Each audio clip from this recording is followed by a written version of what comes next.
Good day, my name is Lebogang, and today I'll be presenting on a life orientation lesson 2. This is a lesson following a previous lesson where we were talking about career choices. This is for the grade E. I am from Stadio School of Education, which was formerly known as Managing Meetings. If you are participating in a meeting, remember the following. Listen carefully to what people are saying. Take notes of the main points of discussion. Do not interrupt people when they are talking. If there is a chairperson controlling the meeting, you may need to ask permission to speak. Speak clearly without aggression and do not make fun of people. If someone has made a point in the meeting and you feel that you do not agree with it, yes, disagree, but do it with respect. We must respect each other in the work area. You can't just come out and disrespect someone and their ideas because you might not agree with them, and that is your opinion, and you're entitled to your opinion. But so are they. They are also entitled to their opinion. So say it without aggression and do not make fun of their points, but disagree and state your point, state your opinion clearly. Being in a working environment, one has to be responsible and one has to respect other people and what they have to say and what their views about certain points. If you are managing a meeting, it's a good idea to write an agenda for the meeting. This is a list of topics that need to be discussed at the meeting. This helps to keep your meeting centered and give your meeting direction as to what the meeting is about, and so that you're not off topic. Just as when we teach, we have to create slides, we have to create a template of what we're going to discuss, sort of an agenda of the lesson, of what is the lesson going to be about, a list of the different discussions that are going to happen in a lesson. So the same in a meeting, you have to have a list of the agendas, a list of topics that are going to be discussed in the meeting, for the meeting to go on smoothly, and so that you do not get off topic or derailed, and so that you don't even miss out on the topics that you have to discuss in the meeting. Circulate the agenda or inform people of the topics that will be discussed so that people can come up with points and they can come up with questions and concerns where they have concerns, and that you can discuss the questions, the concerns, the grievances that people may have, or people might come up with ideas that could help you and further your meeting. So it is very important that you circulate the agenda and that you inform people of the topics that will be discussed in the meeting, so people come prepared and they come with questions, or they come with ideas and come with different solutions, whatever it may be that people would like to share in the meeting. At the beginning of the meeting, you may need to introduce yourself. It is important to introduce yourself and never assume that everybody knows you. Explain the purpose of the meeting. Why did you call the meeting? Why did the people have to leave what they were doing to come join in your meeting? Run through the agenda so that people know what is being discussed, so that people understand why they set a time limit for the meeting, because with people, meetings can get derailed and you can talk for the whole day because everyone has something to say. So when you set a time limit for the meeting, people know to get straight to the point and talk about what is needed and continue on with the with the with the with work that may need to be done. So it is very important that you set a time limit for the meeting so that people can continue on with what is needed to be discussed.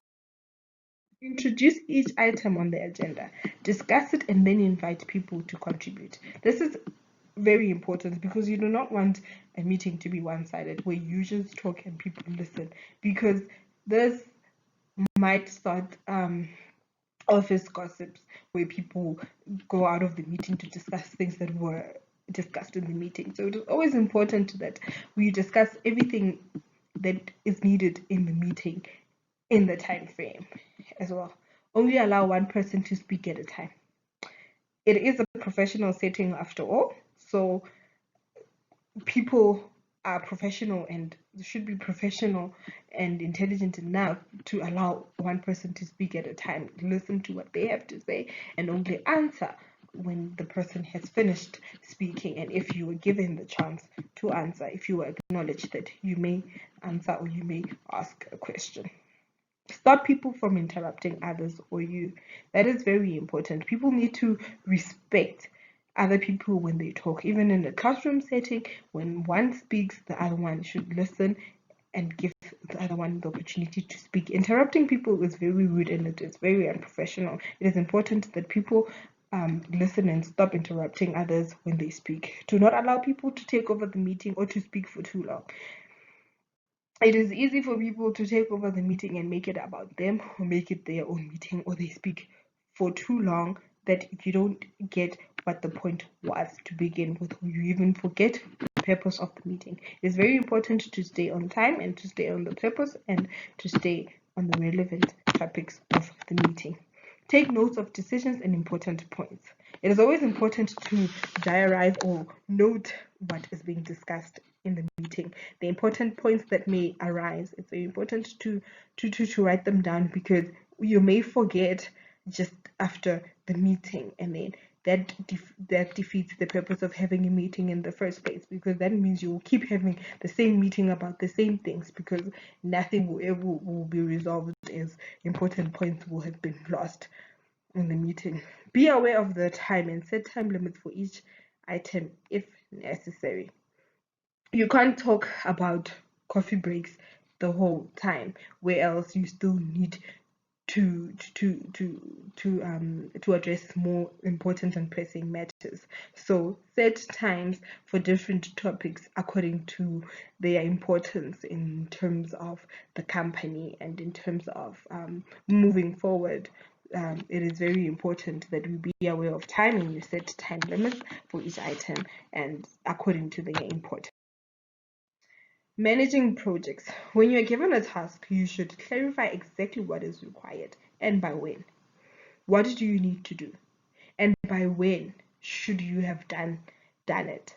Start working on the project immediately. Procrastinating and saying you will work on it the next day is never good, because the next day becomes the next day, and the next day becomes the next day, and eventually we all know it becomes the night before or the day of, which means that the task is not properly managed or is not properly carried out. Check regularly that you are progressing adequately in terms of time and the quality of work. When the project is complete, ask for an evaluation of the project. Criticism is good. Don't take criticism as an attack on who you are. Criticism is good in the sense of it helps you work and better off the things that you did. It helps you in bettering your skills. If say today you did this way, then tomorrow you did a criticism, but you could have done it like that. Then the next time you do it, you actually consider the different ways that you could do it, which means that you might improve and actually find a way that is better than both your way or the way that you were criticized in, and then you find a better solution, which means that there is a way forward and you have bettered your skills at the end of the day. Use this evaluation to develop your skills further.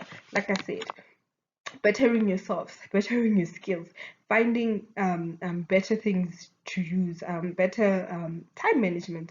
Maybe say you did this task in 3 days and it wasn't that good, then you know that you have to improve your skills, your time management skills. Then now you do it in 3 weeks, and then you find that the project is more is more positive and is more effective, or is more managed, or the work is good more than it was when you did it in 3 days. Administration skills, basic administration skills. Basic administration skills when starting at an office, greeting clients and customers. It is always important. I mean, admin is the face of the company. If you're in administration, you're the face of the company. Everyone, when they get in, when clients and customers get in, they are greeted by you.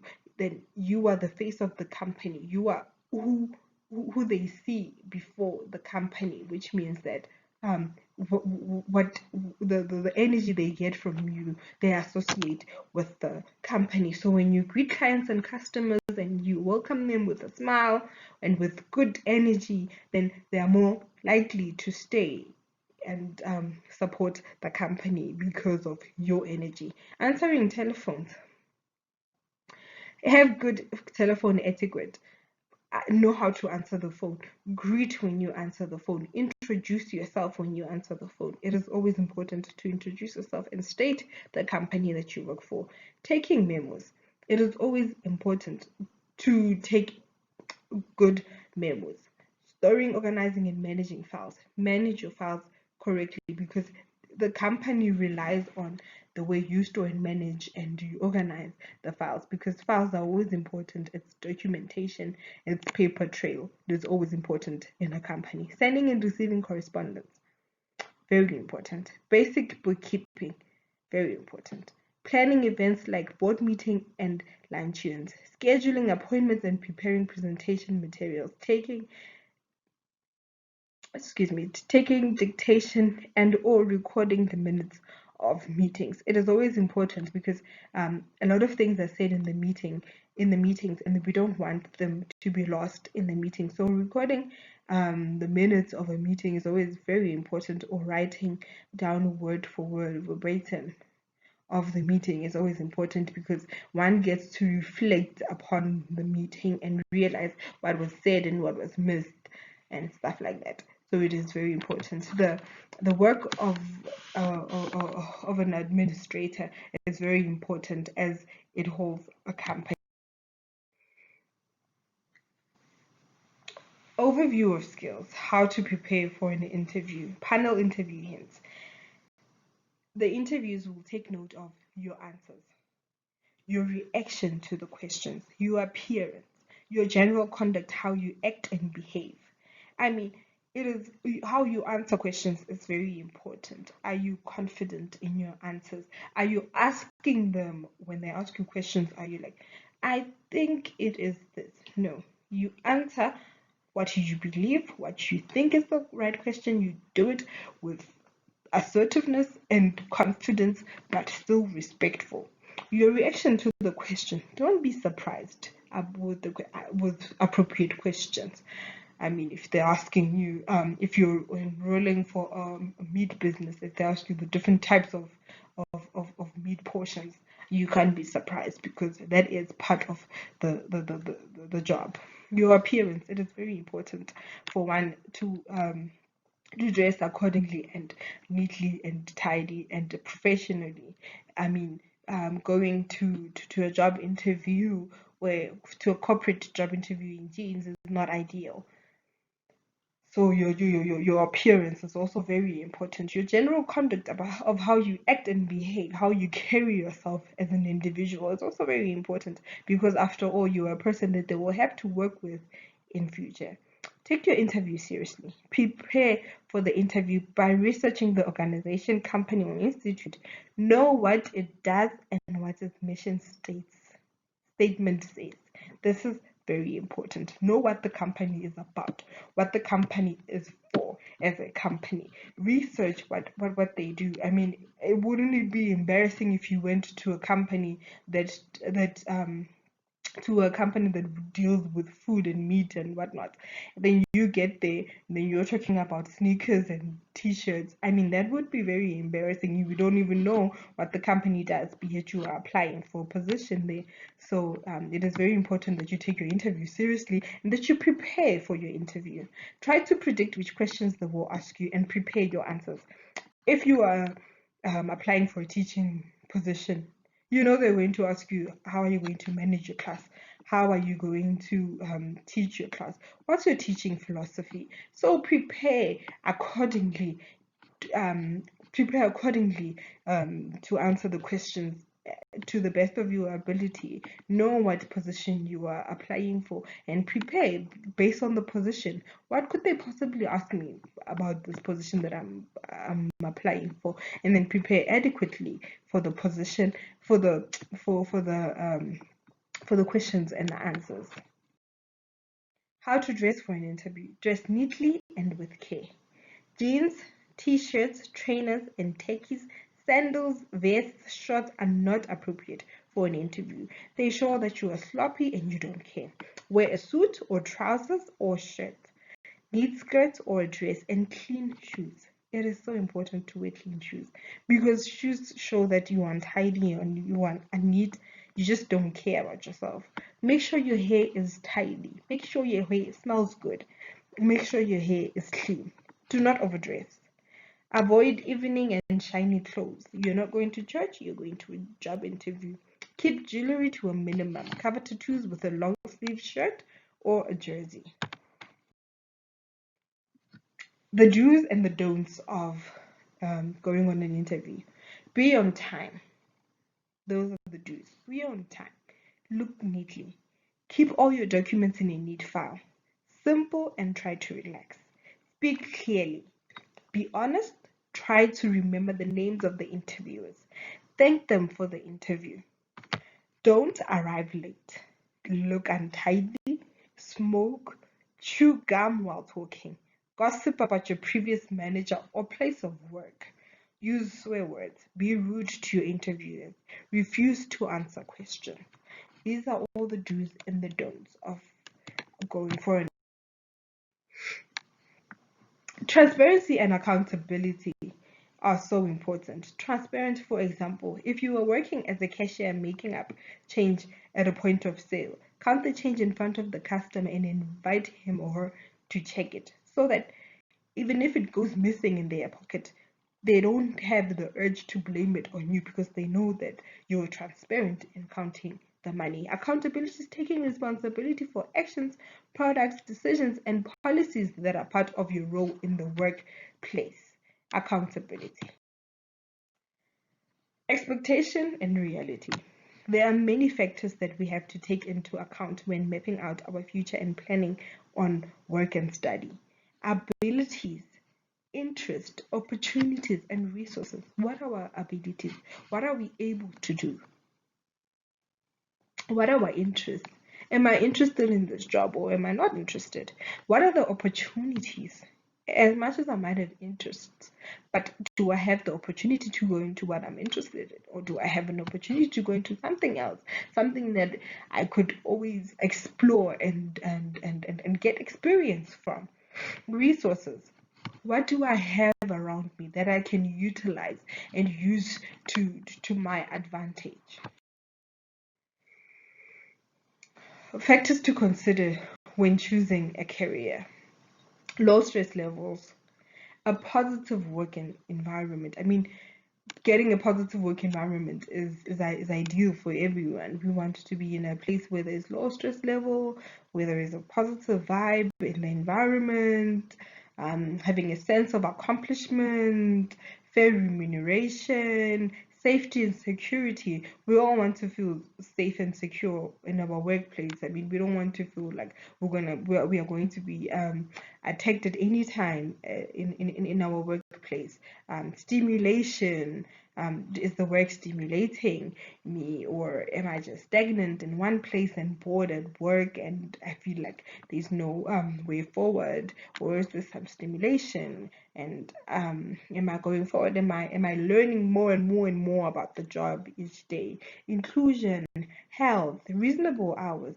Reasonable hours and health just go hand in hand, because if you work 12 hours a day, you are definitely going to face burnout at some point in your life. Opportunity for growth is the growth in the business, in the career that I'm in, or am I going to stay there and stay in the same position forever, or is the growth? Am I going to move from being a teacher to being an HOD, from being an HOD to being a deputy principal, from being a deputy principal to being a principal? Or am I going to move from being a teacher to going into head office? There's room and opportunity for growth in the education sector. Honesty and respect. In a career, you want to be honest and respected, and you will do the same to others. Be honest and respect them. You expect. Before you start studying for a career, you need to look at a number of factors. What subjects are required to study for that career? The sense of being a doctor. I mean, if you've done accounting and business studies and agriculture in high school, I mean, to become a doctor, you need physical science and life sciences and yeah, subjects like that. So it's also very important to to look at the subjects that are required to study for a certain career, and make sure that when in high school you choose the correct subjects in order to facilitate you being accepted into university for the career that you want. Are you good at those subjects? That is very important. You might want to be a doctor, but you might find that you are not good in life sciences and in physical sciences. And there's no use in you taking them while you know that you really, really, really are struggling with them, and chances of you ever conquering them are slim to nothing. So considering career change would be um, a good idea. But then again, we can't tell you what to do. So if you feel that you want to give it a chance, I mean, we always have that opportunity. We learn from our mistakes and we grow from our mistakes. Are your marks good enough? It is also very important to realize that if you're doing that life science, is it going to meet the minimum requirements to get into that career? And remember that in universities, they don't only take the one who has the minimum requirements, but they take the one who is good enough. So if the minimum requirement is 60 and most of the learners have 80 and 90, rest assured they're going to take the 90s and then the 80s first and then the 70s, and then only consider the 60s if there is space, and most likely there won't be space. So it's very important that you don't aim for the minimum requirement, but aim higher than the minimum requirement. What is the job market like? In a place like South Africa, there's not much job market for tourism because we don't have a lot of tourists coming to see our country, and we don't have a lot of tourist attractions. So, what is the job market like? Is there a market for the type of job that you want? I mean, educators in South Africa are always relevant. We always need educators because there are a lot of children in South Africa who need education. Thank you so much. This was a lesson on career and career choices. I hope this lesson has been beneficial, and I hope this lesson has allowed you to think critically about the careers that you will one day want to go into, and how you're going to conduct yourself in the professional life. Thank you so much.